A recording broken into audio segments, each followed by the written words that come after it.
originally tried doing this one as slowly and carefully as I could, resulting in a best score of 80 shots.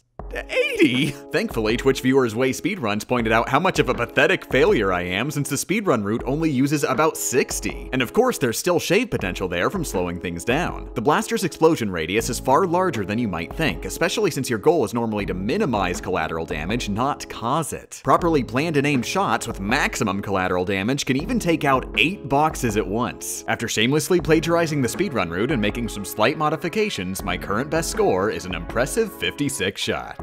Okay, maybe that's not that impressive, but it's a minimum run. Not a good run.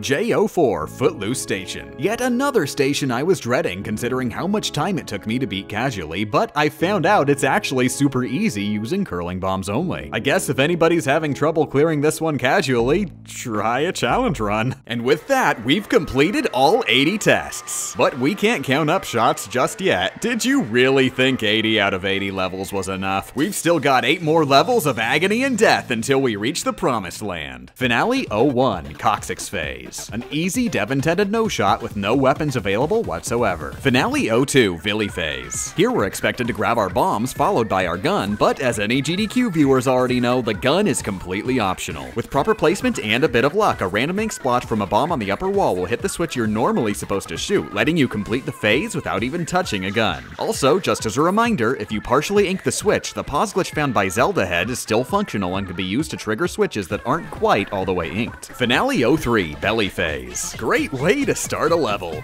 This time there's a ceiling directly in front of the switch blocking any ink splotches that might fall from a bomb. But after desperately throwing bombs at absolutely every possible angle, I found it's possible for a bomb to fall down to the lower fence, stalling and exploding just barely within range. I recommend turning motion controls off to guarantee an exact angle every time. This one is super precise. Once you've opened the front door, you can get into the belly proper, which looks intimidating, but ultimately is not that bad. Gaining height is nearly impossible, but in the first segment, all you need to do is fall with style. The second segment does require an upward climb, but ever coincidentally, there's a burst bomb rush special on the initial descent. Use it to make a last-second jump for the zipline wall, reaching the level's end shotless. Finale 04, Intestinal Phase. You might lose all hope when you see how this one starts, but don't worry, the switch is low enough to be hit with the grounded bomb. The same cannot be said for this jerk. Dr. High and Mighty over here isn't inkable from grounded bombs, and there's no walls or fences we might be able to use to get some extra elevation, leaving us with no options. This phase requires one shot. Finale 05, Diaphragm Phase. This one took longer to figure out than any other finale phase, with lots of different potential directions to go in and a couple particularly tricky moments. We get the first couple data points with mindless inkjet headbutting, then we need to use our gray matter slightly more efficiently. Make a leap of faith past the right wall. There's another jump we need to make to continue through the level, but it's slightly too far away. You could make the platform turn by inking the switch with exploded enemies, but the platform's end position doesn't help us either. However, there is one trick that lets us make the jump. Paint the switch halfway, jump up to the platform, pause the game, and unpause. Though this jump is impossible to make at the platform's starting and end positions, the pause glitch lets us jump off while the platform is in the middle of its turn, giving us that extra distance we need. Above is this incredibly frustrating data point. It's only accessible after painting a switch on the outer wall. I'm honestly still not entirely sure how we managed to get it to happen, but after tons of testing, we've proven it is possible to ink the switch through the use of the inkjet's thrusters. This switch, meanwhile, we did not have the same luck with, despite seemingly having the same solution. My best guess is the prior strategy worked due to the elevation above the switch. Since we're locked at the switch's level, the prior technique is non-viable. The surrounding enemies are too agile to explode next to the switch either, so I resorted to firing one shot to activate it, plus a second shot to ink the following wall. Diaphragm phase total, 2 shots. Finale 06, Peristalsis Phase. This escort quest is terrifying, but thankfully not too bad at first. You can get past the first couple checkpoints with a simple strategy of looking both ways before flailing across the street in a delirious panic. The laser section presents more of an issue, with switches to turn them off on the surrounding archway walls. Though very luck dependent, it is possible to hit the switches with a bomb planted on your platform's flashing lights. This requires constant awareness of the energy core's current position and trajectory, especially since the place we need to move the platform coincidentally lines up with an instant death bowling ball. With practice and proper timing, you can eventually safely get the first 3 switches inked. The 4th switch is in midair and would probably be a nightmare, but the orb is strong enough to tank through 1 laser at full speed, finishing the phase shotless. Finale 07, Spinal Phase. Here it is, the long-awaited showdown between you and the main character of Splatoon 1, yourself. This fight is constantly brought up as the hardest part of the game, but really, I'm not seeing it. Come on, everybody. This is one of the easiest levels, guns or no. Their AI is so bad, they barely even try to dodge. Just mindlessly spam bombs until yourself loses. Kind of an anticlimax. Finale 08, Turf War. On a scale of 1 to 10, how attached are you to Inkopolis? Cause you're gonna be seeing it die a lot tonight. Make no mistake, this is not something you're gonna no-shot. It is theoretically possible to hit basically every target with a bomb, but we've got 3 minutes to hit 30 targets, which is nowhere near enough. You're inevitably going to have to sacrifice the hardest ones. But consequently, this is one of the funnest and most potentially lucrative levels to shave shots off. The lower you get your best score, the more perfectly you'll have to pull off your strategy next time, and previously impossible targets will become required. Not to mention the epic tunes. My best run managed to bomb half of all targets with no time to spare and an end score of 15 shots. With the final battle finally over, we finished our minimum gun challenge with a running total of 326 shots. That number may be incredibly unimpressive, but finished is in quotation marks. There is always room for improvement. There are so many shots that I know for a fact could be shaved off by being just a little bit better at video games. And I'm also pretty darn certain there are tricks nobody knows exist yet that can shave off shots that seem absolutely mandatory based on the laws of physics. It's a slightly extreme time, energy, and sanity investment, but if you want to try your own hand at making this run just that much more minimal, give it a shot. By the way, if nobody is gonna bring it up, what's this elephant doing over here?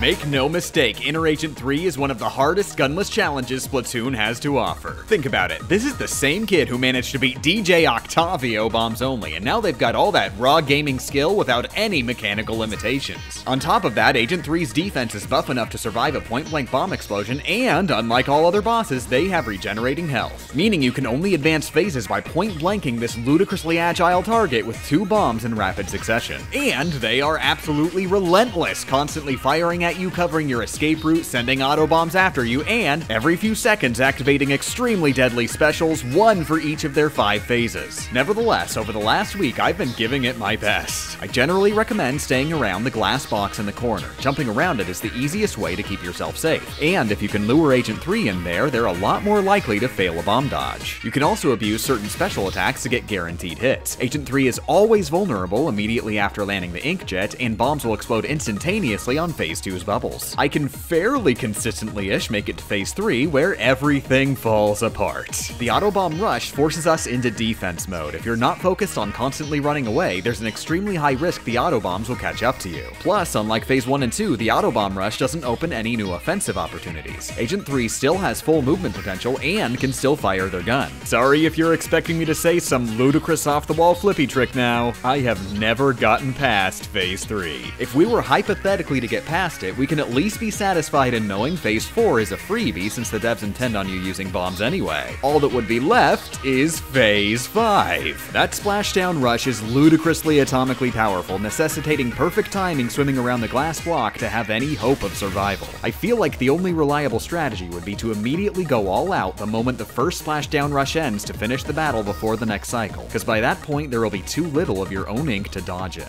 But until we can even get there, that's all just hypothetical. But it is not over yet. This video's self-imposed deadline may have come and gone, but I'm still gonna be working behind the scenes to beat Agent 3 for the foreseeable future. I know this is possible, and I know I can do this.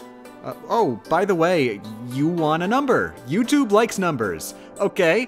4. 2 for shooting Agent 3, 2 for shooting the ground. Does that work with everybody? I hope that works with everybody, because God knows I'm gonna be hearing it in the comments if it doesn't.